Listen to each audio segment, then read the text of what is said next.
BSc part first के सभी विद्यार्थियों का आज की ऑनलाइन क्लास में हार्दिक स्वागत है। जैसा कि कल अपन ऑर्गेनिक केमिस्ट्री की यूनिट फर्स्ट में रिएक्शन मैकेनिज्म पढ़ रहे थे और उस रिएक्शन मैकेनिज्म में कल अपन ने देखा था बॉन्ड क्लीवेज, बंध का विखंडन, और वहाँ पर अपन ने देखा था कि बॉन्ड का जो विखंडन है वो टू टाइप से हो सकता है, एक समास विखंडन और एक विस्मास विखंडन। और वहाँ पर अपन ने अलग अलग देखा था कि समास विखंडन के दौरान फ्री रेडिकल्स बनते हैं और विस्मास विखंडन के दौरान यदि ऑर्गेनिक कंपाउंड्स है तो कार्बोकैटाइन या कार्बोनाइन अपने को प्राप्त होते हैं। उसके बाद में अपन नेक्स्ट देखते हैं एरो नोटेशन।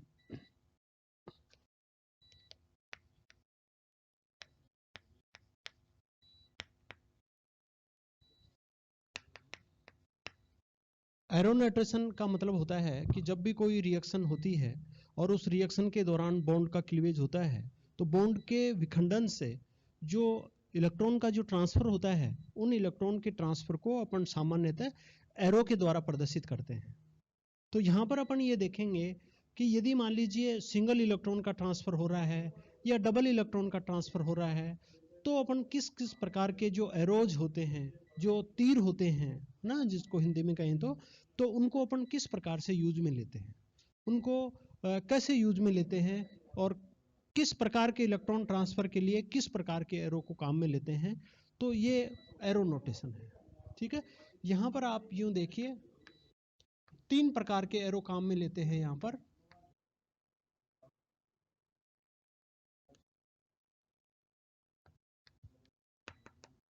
पहला है हाफ हेडेड एरो।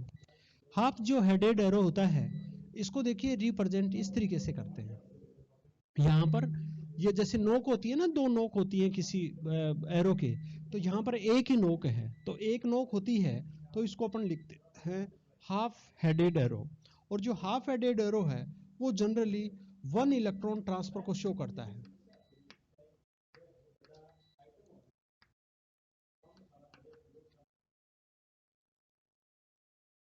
किसको करता है? ये वन इलेक्ट्रॉन ट्रांसफर को प्रदर्शित करता है। और मतलब इसका मतलब ये भी हुआ कि किसी भी बॉन्ड के क्लीवेज के दौरान यदि वन इलेक्ट्रॉन का ट्रांसफर हो रहा है तो वहां पर अपन हाफ एडेड एरो को काम में लेते हैं, है ना।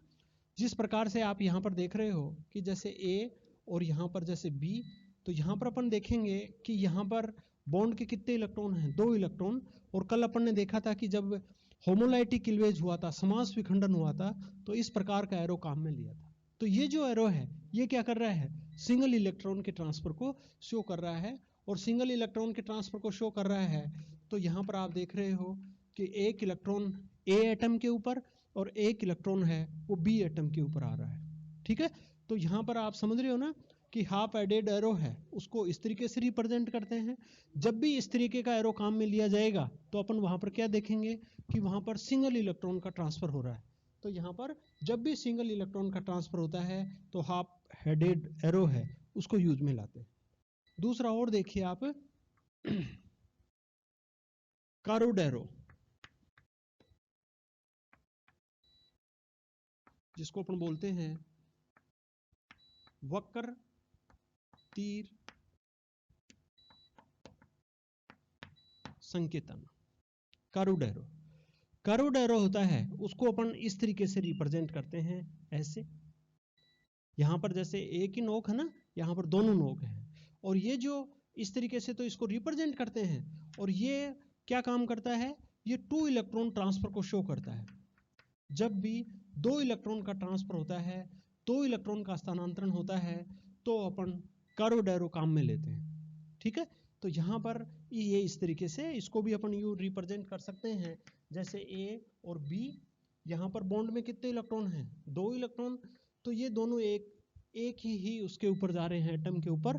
कल आपने देखा था ये ऐसा विस्मास विखंडन है ये, और विस्मास विखंडन के फलस्वरूप इस तरीके से इलेक्ट्रॉन हैं वो एक के ऊपर जा रहे हैं। तो यहाँ एक के ऊपर नेगेटिव और बी के ऊपर क्या आ रहा है? पॉजिटिव। ठीक है, तो यहाँ पर टू इलेक्ट्रॉन का ट्रांसफर हो रहा है तो इसको अपन जो कारोड एरो है उसके द्वारा अपन इस तरीके से प्रदर्शित करते हैं। तो जब भी आप किसी भी रिएक्शन की मैकेनिज्म लिखते हैं और उस मैकेनिज्म में ये वहाँ पर अपन देखते हैं कि जब भी इलेक्ट्रॉन का ट्रांसफर होता है तो यदि सिंगल का हो रहा है तो हाफ हेडेड एरो, और यदि 2 इलेक्ट्रॉन का ट्रांसफर हो रहा है तो वहां पर कर्व्ड एरो है वो अपन काम में लेते हैं। तीसरा जो जनरल एरो है वो आपने देखा होगा, डबल हेडेड एरो।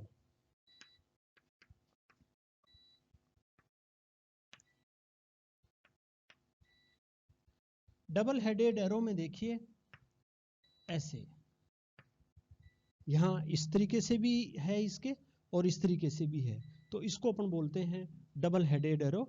और जनरली आप जानते होंगे, आपने सीनियर क्लास में पढ़ा होगा कि कुछ कंपाउंड्स ऐसे होते हैं जिनकी एक इलेक्ट्रॉनिक संरचना के द्वारा जिनके सभी गुणों की व्याख्या नहीं की जा सकती है।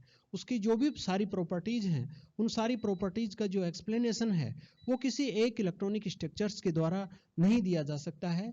तो फिर उनकी सारी प्रॉपर्टीज हैं, सभी गुणों की व्याख्या करने के लिए उनको एक से अधिक इलेक्ट्रॉनिक स्ट्रक्चर्स दी जाती हैं, और इन इलेक्ट्रॉनिक स्ट्रक्चर्स को अपन रेजोनेटिंग स्ट्रक्चर्स बोलते हैं, और इस घटना को अपन रेजोनेंस बोलते हैं, है ना। तो यहाँ पर आप देख रहे हो कि जब भी किसी मॉलिक्यूल्स या किसी कंपाउंड्स की रेजोनेटिंग स्ट्रक्चर्स बनती हैं तो दो रेजोनेटिंग स्ट्रक्चर्स के बीच में इस तरीके से डबल हेडेड एरो है उसको काम में लेते हैं। ठीक है, तो डबल हेडेड एरो है उसको अपन कहाँ पर यूज में लेते हैं, अनुनादी संरचनाओं के बीच में उसको अपन काम में लेते हैं। जैसे कि आप वेल नोन रिएक्शन पर, वेल नोन कंपाउंड आप जानते हो बेंजीन, और बेंजीन के बारे में आप जानते हो कि बेंजीन की 5 अनुनादी संरचनाएं होती हैं, जिनमें 2 संरचनाएं केकुले संरचनाएं होती हैं और 3 संरचनाएं डेवार की संरचनाएं होती हैं। तो बेंजीन की किसी एक संरचना के द्वारा उसके संपूर्ण गुणों की व्याख्या नहीं की जा सकती, तो उसके लिए फिर केकुले और डेवार के द्वारा कई इलेक्ट्रॉनिक संरचनाएं दी गई। तो उन संरचनाओं को जब भी अपन लिखेंगे तो उनके बीच में अपन डबल हेडेड एरो है उसको अपन यूज में लेते हैं। ठीक है, एक एग्जांपल देखिए आप यहाँ पर, जैसे ये बेंजीन है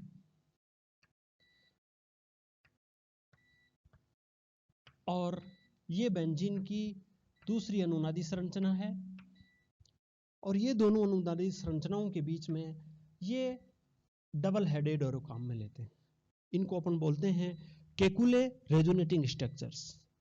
और यहाँ पर डेवार की भी अनुनादी संरचनाएं होती हैं इस तरीके से।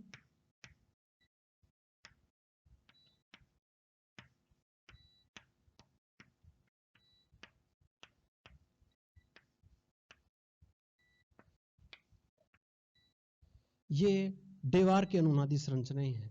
इन रेजोनेटिंग स्ट्रक्चर्स का 20% कंट्रीब्यूशन होता है बेंजीन के स्ट्रक्चर्स में, और इन केकुले जो स्ट्रक्चर्स होती हैं उनका 80% कंट्रीब्यूशन होता है बेंजीन की स्ट्रक्चर्स में। और यहाँ पर इनका अपन रेजोनेंस हाइब्रिड लिखते हैं, तो रेजोनेंस हाइब्रिड अपन इस तरीके से यहाँ पर रेजोनेंस हाइब्रिड लिखते हैं। ठीक है, तो इस तरीके से आप देख पा रहे हैं कि इस तरीके का जो एरो होता है, जो डबल हेडेड एरो होता है, वो दो इलेक्ट्रॉनिक संरचनाओं के बीच में अपन डबल हेडेड एरो है वो काम में लेते हैं। ठीक है, तो ये है एरो नोटेशन। जो विभिन्न प्रकार के जो एरो हैं, विभिन्न प्रकार के जो तीर हैं, उन तीर के द्वारा अपन तीर संकेतों के द्वारा ये इस तरीके से इनको प्रेजेंट करते हैं। ठीक है, तो आपके इसमें 2 टॉपिक हो गए, एक बॉन्ड क्लीवेज और दूसरा है एरो नोटेशन। उसके बाद में देखिए नेक्स्ट आप यूं देखिए,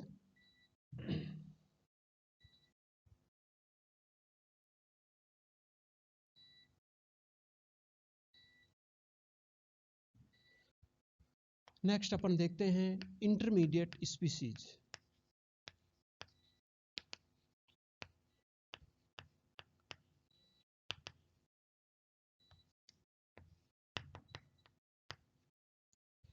इंटरमीडिएट स्पीसीज, इसमें आपने कल भी आपको बताया था कि जिस प्रकार से अपन जानते हैं कि रिएक्टेंट आपस में रिएक्टेंट हैं वो आपस में रिएक्ट होकर के प्रोडक्ट फॉर्मेशन करते हैं। ठीक है, और उनके लिए क्या होता है कि जो रिएक्टेंट्स हैं उनके बीच में बॉन्ड्स का क्लीवेज होता है, और बॉन्ड्स के क्लीवेज के द्वारा फिर वहाँ पर इंटरमीडिएट स्पीसीज बनता है, और इंटरमीडिएट स्पीसीज के द्वारा अपन को प्रोडक्ट फॉर्मेशन होता है। तो यहाँ पर अपन इसको यूं रिप्रेजेंट कर सकते हैं कि जैसे ये रिएक्टेंट और रिएक्टेंट हैं वो किस में बदलते हैं, इंटरमीडिएट स्पीसीज में, और इंटरमीडिएट स्पीसीज है वो फाइनली किस में बदलती है, प्रोडक्ट में चेंज होती है। ठीक है, तो जब भी कोई रिएक्टेंट है वो प्रोडक्ट में कन्वर्ट होगा तो वहाँ पर एक मध्यवर्ती स्पीसीज बनती है, एक इंटरमीडिएट स्पीसीज बनती है। ठीक है, तो और देखिए यहाँ पर अपन जानते हैं कि जो इंटरमीडिएट स्पीसीज होती है वो शॉर्ट टाइम लिव्ड स्पीसीज होती है, ट्रांसिएंट स्पीसीज होती है, या यूं कहें कि जो इंटरमीडिएट स्पीसीज होती है उसका जो लाइफ टाइम है वो बहुत ही कम होता है। ये यूं कहें कि वो बहुत ही कम स्टेबल होती है। और स्टेबल होने तो आप जानते हो यदि ये ज़्यादा स्टेबल होती तो फिर प्रोडक्ट में चेंज ही नहीं होती। तो कम स्टेबल है तो कम स्टेबल होने के कारण से ये तुरंत किस में चेंज हो जाती है, प्रोडक्ट में कन्वर्ट हो जाती है ना। तो यहाँ पर आप देख रहे हैं कि जो इंटरमीडिएट स्पीसीज है उसकी जो एक्टिविटी है वो हाईली एक्टिव होता है, और हाईली एक्टिव होता है और लेस स्टेबल होता है, क्योंकि ये आप जानते हो कि जो हाईली एक्टिव होता है वो लेस स्टेबल होता है, और जो हाईली स्टेबल होता है वो लेस रिएक्टिव होता है। तो अपन क्या कहेंगे कि रिएक्टेंट और प्रोडक्ट के मध्य बनने वाली क्रियाशील जो स्पीसीज होती है उस स्पीसीज को ही अपन क्या कहते हैं, इंटरमीडिएट स्पीसीज कहते हैं। ठीक है, तो इंटरमीडिएट स्पीसीज है वो आप एक बात तो ये पक्के से याद हो जाएगी कि ये किसके बीच में बनती है, रिएक्टेंट और प्रोडक्ट के बीच में बनती है। दूसरी क्या बात है कि जो इंटरमीडिएट स्पीसीज है वो हाईली रिएक्टिव होती है और लेस स्टेबल होती है, और वो तुरंत किस में कन्वर्ट हो जाती है, प्रोडक्ट में कन्वर्ट हो जाती है। ठीक है, तो इस तरीके की स्पीसीज है वो इंटरमीडिएट स्पीसीज कहलाती है। यहाँ पर अपने सिलेबस के अंदर बहुत सारे इंटरमीडिएट स्पीसीज हैं। उन इंटरमीडिएट स्पीसीज में आप ले सकते हैं कार्बोकैटाइन है, कार्बोएनाइन है, फ्री रेडिकल है, कार्बोनाइन है, बेंजीन है, और नाइट्रीन है, और कार्बिन है ना। तो इस तरीके से अपने ये 5-6 इंटरमीडिएट स्पीसीज हैं। इन 5-6 इंटरमीडिएट स्पीसीज हैं, इनका अपन स्टडी करते हैं, इनको अपन पढ़ते हैं, और ये अपन देखते हैं कि किस प्रकार की रिएक्शन के दौरान ये इंटरमीडिएट स्पीसीज क्रिएट होती हैं, इनकी इनके सामान्य प्रॉपर्टीज क्या होती हैं, इनकी स्टेबिलिटी का ऑर्डर क्या होता है, ये किस तरीके से स्टेबल अनस्टेबल होती हैं, ऐसे कौन से फैक्टर हैं जो इनकी स्टेबिलिटी को अफेक्ट करते हैं। तो ये सारी चीज़ें अपन 1 बाय 1 करके प्रत्येक इंटरमीडिएट स्पीसीज की अपन स्टडी करेंगे तो इन सभी चीज़ों को अपन जानेंगे। ठीक है, तो यहाँ पर जो सबसे पहले जो इंटरमीडिएट स्पीसीज है वो मैं बात करता हूँ कार्बोकैटाइन। तो देखिए कार्बोकैटाइन,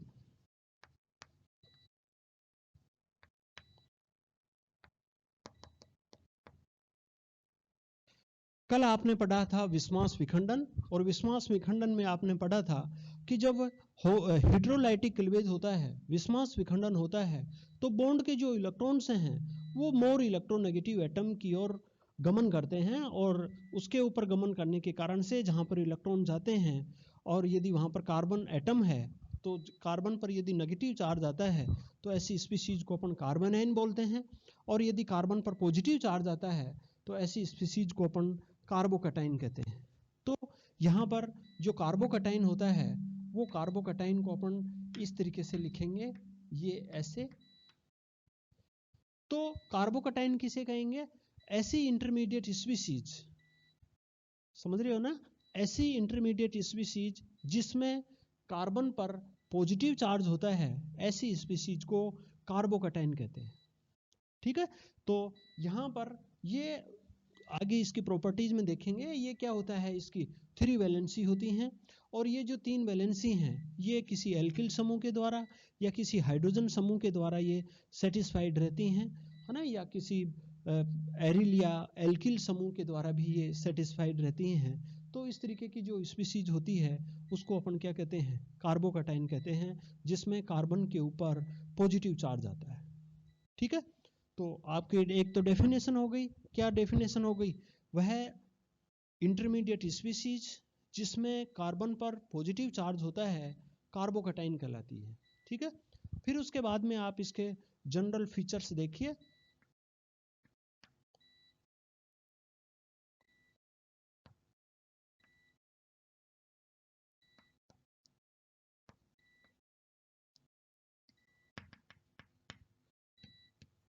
ये देखिए, एक तो ये जो कार्बोकैटाइन्स होते हैं, ये इस कार्बोकैटाइन में कार्बन की 3 वैलेंसी होती है। तो एक तो अपन क्या लिख सकते हैं, 3 वैलेंसी, हिंदी में कहेंगे इसको त्रिसंयोजी। तो जो कार्बन है वो कैसा होता है, त्रिसंयोजी होते हैं। दूसरा अपन इसको यहाँ पर लिखेंगे, यहाँ पर देखिए, जैसे मान लीजिए ये कार्बन है और यहाँ पर कोई भी एटम है, जैसे अपन RR लिख दें, यहाँ पर मान लीजिए एल्किल समूह के द्वारा सेटिस्फाइड हैं, तो यहाँ पर इस बॉन्ड में कितने इलेक्ट्रॉन हैं, 2 इलेक्ट्रॉन्स। इस बॉन्ड में कितने इलेक्ट्रॉन्स हैं, 2 इलेक्ट्रॉन्स। और इस बॉन्ड में कितने इलेक्ट्रॉन हैं, 2 इलेक्ट्रॉन। तो ये जो कार्बन है, इस कार्बन के पास में टोटल कितने इलेक्ट्रॉन हो गए, 1 2 3 4 5 और 6। तो कितने इलेक्ट्रॉन हैं, 6 इलेक्ट्रॉन हैं। और जब 6 इलेक्ट्रॉन होते हैं तो उसको अपन बोलते हैं सेक्सटेट।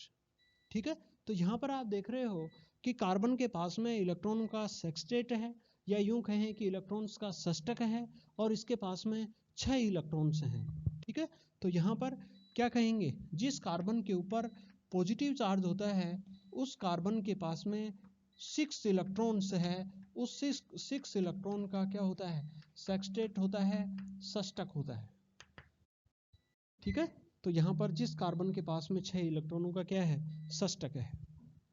तीसरी बात और देखिए यहाँ पर, जैसे आप जनरली जानते हो ऑक्टेट रूल, और ऑक्टेट रूल में क्या होता है कि जो, जैसे कि अपन ये जानते हैं कि जो इनर्ट गैस होती हैं, उत्कृष्ट गैसें होती हैं, उनका ऑक्टेट है वो क्या होता है, कंप्लीट होता है। तो ये मतलब इस तरीके से कोई भी कंपाउंड्स है, कंपाउंड में कोई भी एटम्स है, यदि उस एटम के आउटर मोस्ट सेल में 8 इलेक्ट्रॉन होते हैं तो वो स्टेबल कंडीशन में होता है। तो यहाँ पर भी अपन देखेंगे, और जनरली ऐसे कंपाउंड जिनके आउटर मोस्ट सेल में 8 इलेक्ट्रॉन नहीं होते हैं, वो उसकी टेंडेंसी है वो ऑक्टेट कंप्लीट करने की होती है ना। ये जनरल वे है, इसके कुछ अपवाद भी हैं, परंतु यहाँ पर अपन जनरली इसको अपन यूँ मान सकते हैं कि कोई भी जो एटम होता है उसकी नेचर होती है कि उसका ऑक्टेट है वो क्या हो, कंप्लीट हो। उसके आउटर मोस्ट सेल में कितने इलेक्ट्रॉन हो, 8 इलेक्ट्रॉन हो। क्यों, क्योंकि 8 इलेक्ट्रॉन होने से जिस प्रकार से इनर्ट गैस होती हैं, उत्कृष्ट गैसें होती हैं, नियोन आर्गन, वो स्टेबल होती हैं, उसी तरीके से वो कंपाउंड है वो भी स्टेबल होगा, और वो उसका स्टेबल इलेक्ट्रॉनिक कॉन्फ़िगरेशन होगा। ठीक है, तो यहाँ पर आप देख रहे हो कि जो कार्बोकैटाइन है, उस कार्बोकैटाइन के आउटर मोस्ट सेल में 6 इलेक्ट्रॉन हैं, और ऑक्टेट कंप्लीट करने के लिए यहाँ पर आप देख रहे हो कि 2 इलेक्ट्रॉन्स की क्या है, कमी है। ऑक्टेट के लिए कितने चाहिए, 8 इलेक्ट्रॉन, और यहाँ पर कितने इलेक्ट्रॉन हैं, 6 इलेक्ट्रॉन। तो कितने इलेक्ट्रॉन्स की कमी है, 2 इलेक्ट्रॉन्स की कमी है ना। तो आप क्या कह सकते हैं कि कार्बोकैटाइन एक ऐसी स्पीशीज होती है जो इलेक्ट्रॉन डेफिशिएंट होती है, जिसके पास इलेक्ट्रॉन्स की क्या होती है, कमी होती है। कितने इलेक्ट्रॉन की कमी होती है, 2 इलेक्ट्रॉन की कमी होती है। तो जो इलेक्ट्रॉन की कमी वाला जो स्पीशीज होती है ना, जिसके पास में इलेक्ट्रॉन्स की क्या होती है, कमी होती है, ऐसी स्पीशीज है, उसको अपन बोलते हैं इलेक्ट्रोफाइल।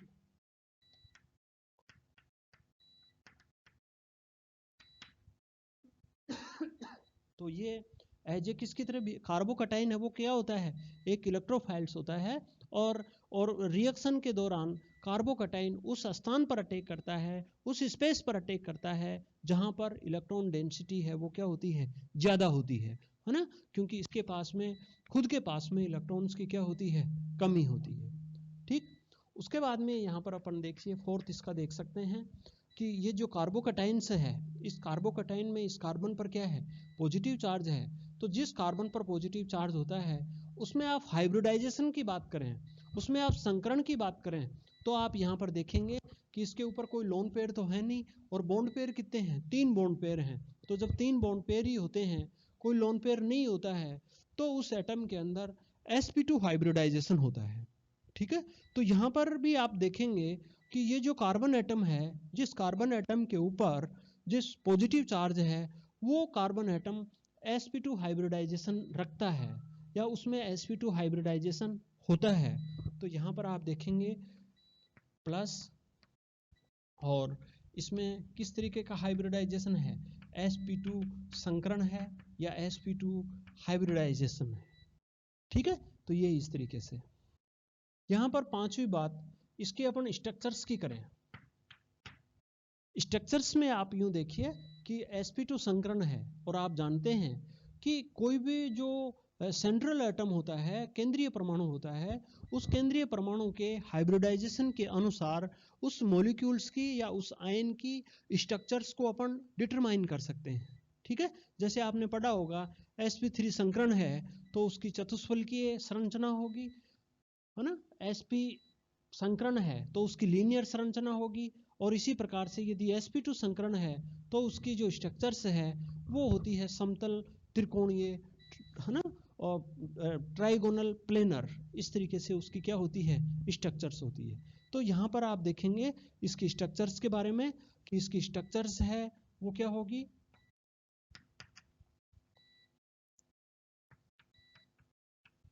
ट्राइगोनल प्लेनर, समतल त्रिभुजीय। ठीक है, और यहां पर समतल त्रिभुजीय होगी तो C ऐसे, यहां पर ये समतल त्रिभुजीय। चाहे ये बॉन्ड एंगल ले लो, बॉन्ड एंगल है वो कितने डिग्री का होता है, 120 डिग्री। ठीक है, यहां पर और देखिए, यहां पर ये जो कार्बन है, इस कार्बन का आप देखिए 1s2 2s2 और 2p2। तो यहाँ पर 2s में कितने इलेक्ट्रॉन हैं, 2, और 2p में कितने इलेक्ट्रॉन हैं, 2। एक्साइटेड स्टेट में ये इलेक्ट्रॉन प्रमोट होकर के किस में, 2p में। यहाँ पर ये क्या है, 2s, ये क्या है, कार्बन है। अब जब कार्बन पॉजिटिव चार्ज बनता है तो ये एक इलेक्ट्रॉन है, ये क्या होगा, निकल जाएगा, निकल जाएगा। तो यहाँ पर एक s और 2 क्या बचेंगे, p। तो यहाँ पर देखिए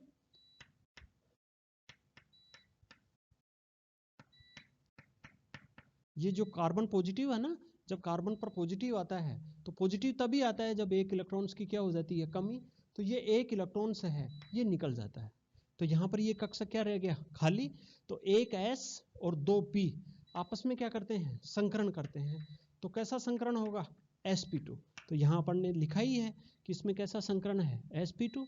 और sp2 संकरण में कितने संकरित कक्षक बनते हैं, 3 संकरित कक्षक बनते हैं। ठीक है, और एक ये जो कक्षक है, ये वाला कक्षक आप देख रहे हो, ये कक्षक है, ये क्या है, अनहाइब्रिडाइज्ड ऑर्बिटल्स है। अनहाइब्रिडाइज्ड ऑर्बिटल्स का मतलब ये ऐसा ऑर्बिटल्स है जो संकरण में पार्टिसिपेट्स नहीं करता है, जो संकरण में भाग नहीं लेता है। तो यहाँ पर जो संकरण में भाग नहीं लेता है उसको अपन बोलते हैं असंकृत पी कक्षक। तो यहाँ पर ये असंकृत पी कक्षक है।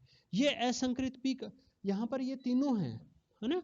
तो ये तीनों तो ये क्या कर रहे हैं, 3 बॉन्ड्स का फॉर्मेशन कर रहे हैं। और ये जो असंकृत पी कक्षक है, ये असंकृत पी कक्षक इस जो त्रिभुज होता है, ट्राइगोनल होता है, उस ट्राइगोनल के ये इस तरीके से परपेंडिकुलर होता है, लंबवत स्थित होता है ना। जैसे आप समझ रहे हो ना कि यहाँ पर ऐसे त्रिकोणीय है, तो त्रिकोण जैसे ये त्रिकोणीय है 1 2 3, और यहाँ पर ये कैसे स्थित होगा, आदि लोब है वो ऊपर होगी, किसके, त्रिभुज के ऊपर होगी, और आदि लोब है वो त्रिभुज के क्या होगी, नीचे होगी। तो इस तरीके से यहाँ पर जो p ऑर्बिटल्स है वो p ऑर्बिटल्स जो समतल त्रिभुज होता है उस समतल त्रिभुज के परपेंडिकुलर स्थित होता है। ठीक है, और ये जो p ऑर्बिटल्स की बात कर रहे हैं, ये p ऑर्बिटल्स क्या होता है, इम्पिटी p ऑर्बिटल्स होता है। क्या होता है, रिक्त p कक्षक होता है।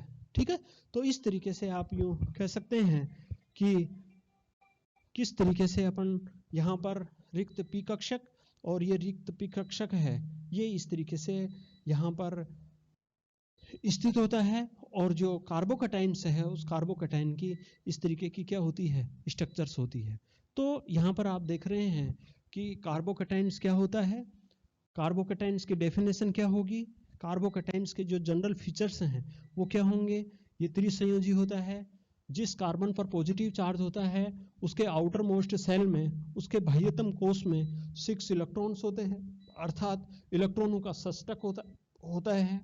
तीसरा, जो कार्बोकैटाइन स्पीसीज है उसके पास में आपने देखा है कि इलेक्ट्रॉन्स की कमी होती है और इलेक्ट्रॉन्स की कमी होने के कारण से वो एज ए इलेक्ट्रोफाइल्स की तरह बिहेव करता है। और यहाँ पर और देख सकते हैं कि जो कार्बन पॉजिटिव चार्ज है वो एज एक सेंट्रल एटम की तरह बिहेव कर रहा है, और सेंट्रल एटम की तरह बिहेव करेगा तो इसमें sp2 हाइब्रिडाइजेशन होता है, और sp2 हाइब्रिडाइजेशन के आधार पर इसकी जो स्ट्रक्चर्स है वो ट्राइगोनल प्लेनर होगी, और ट्राइगोनल प्लेनर स्ट्रक्चर्स में इसका जो रिक्त पी कक्षक होता है वो उस ट्राइगोनल के ऊपर और नीचे स्थित होता है। तो ये सारे इसके जनरल फीचर्स हैं, जनरल प्रॉपर्टीज हैं। ठीक है, तो आज अपन पढ़ रहे हैं कि कार्बोकैटायन क्या हो रहा है और कार्बोकैटायंस के क्या क्या प्रॉपर्टीज होती हैं। आगे की नेक्स्ट क्लास में अपन पढ़ेंगे कि कार्बोकैटायन है ना, उनकी स्टेबिलिटी का क्या ऑर्डर होता है, उनको स्टेबिलिटी के कौन से जो कारक हैं वो उनकी स्टेबिलिटी को प्रभावित करते हैं, और कौन से रिएक्शंस के दौरान कार्बोकैटायन फॉर्मेशन होता है। ठीक है, तो आगे की ये नेक्स्ट क्लास में, तब तक आप स्टडी करते रहिए। Thank you.